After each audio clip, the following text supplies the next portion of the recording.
When the original G1 Galvatron was released in 1986 alongside the Transformers the movie, you couldn't help but notice he looked bugger all like his movie incarnation. The basics were there, you know, the particle cannon, the abs, but that colour scheme was so incredibly different to what we saw on the big screen, there was only one thing for it: keep your mouth shut and like it. Like, I was 4 years old, you know, I didn't know the toy was based on the early animation designs back then. I mean, it would be ridiculous of you to expect a child of 4 to understand these things, but here you are, once again, being unreasonable. Anyway, the predominantly grey colour scheme in the toy, along with the Marvel UK comic where Galvatron was depicted in these colours, has led me to have a real soft spot for this version of the character design. But when I saw the Takara Galvatron reissue from 2005 in this lovely shade of lilac, oh, I had to have it.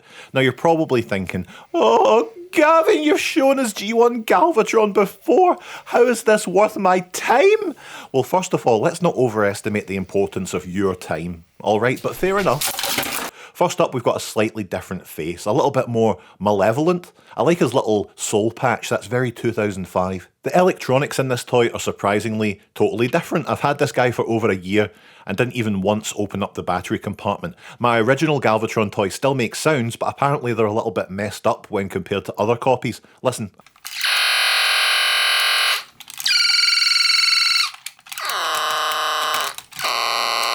So I opened Galvatron up, disconnected the 9-volt battery, which isn't easy by the way, and went to wire it into the new lad, only to find this purple pillar of pomposity runs on AAA batteries instead. So then I had to choose which remote control was being stripped for parts. It's a tough life, honestly. Still, 3 new sounds chosen by the switch on his lower back here. You can trigger the noises with this trigger on the back or by pressing his dick. We get his cool laser noise. There's a sweet transformation sound. And for the main event, 5 voice lines from Galvatron's Japanese actor Seizo Kato, a cool as fuck dude with a vicious flat top. So we get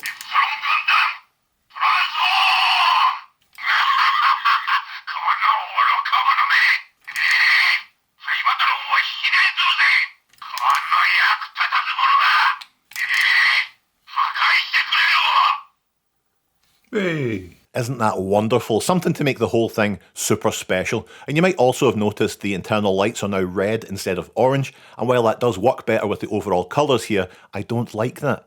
Finally, we get this die-cast matrix of leadership with an adorable gold chain that you can put around Galvatron's neck. Very cute and a fantastic addition to the set. Since I'm doing things wildly out of order this episode, let's take a second to celebrate this wonderful box. A keeper for sure. It even has that scene where someone pushed over the portable toilet when Galvatron was using it at Glastonbury.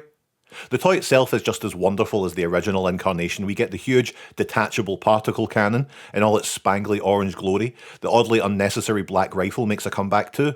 And he may not look like it, but Galvatron has some decent articulation, with his tiny forearms offering hours of fun. Great stiff joints with shoulders, waist, even hips and knees. I mean, he won't stand up if you use any of these features, but it's a nice thought. Transforming Galvatron is pure, tactile, clicky, ratchety joy. The way the legs come together, the shunting of the torso, the sound of the tracks swivelling around, it's a properly satisfying couple of minutes.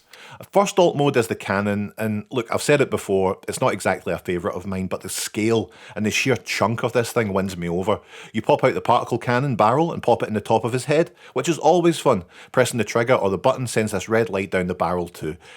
It's actually alright as an alt mode. It's good, it's good. Of course, a few clicks and twists away is the other alt mode, a handheld laser. Now, as daft as this looks, it does feel good and weighty in hand, and there's something to be said for pressing the trigger and getting lights and sounds. Imagine firing a gun and it started shouting at you. Actually, that's maybe not a bad idea. The Takara G1 Galvatron reissue is a masterpiece. Just as a thing to look at, it's unparalleled, even if the choice of purple isn't exactly screen accurate. But to be honest, I mean, they changed it up so many times over the years, I've come to really enjoy that lilac, which I also appreciate on toys like Cyclonus when they get the same treatment. A wonderful toy. A remarkable toy. Get one. Oh, the results are in. We have our winner of the Custom Centurions Skyvault toy provided by Matt over at Sloth and Crocodile. Check out their work in the link in the description. So congratulations to Merrick, who guessed correctly. There were 42,303 jelly beans in the jar, or something. I can't remember what the competition was exactly. Please stop entering, everyone, and thanks to the hundreds of you who entered. And while we're here, thanks for all your support on Patreon, folks, and a big thanks to Shoto Pridgeon, whose favourite toy is G1 Swerve, and you know I've never played with that toy, and now I feel that I must. Cheerio.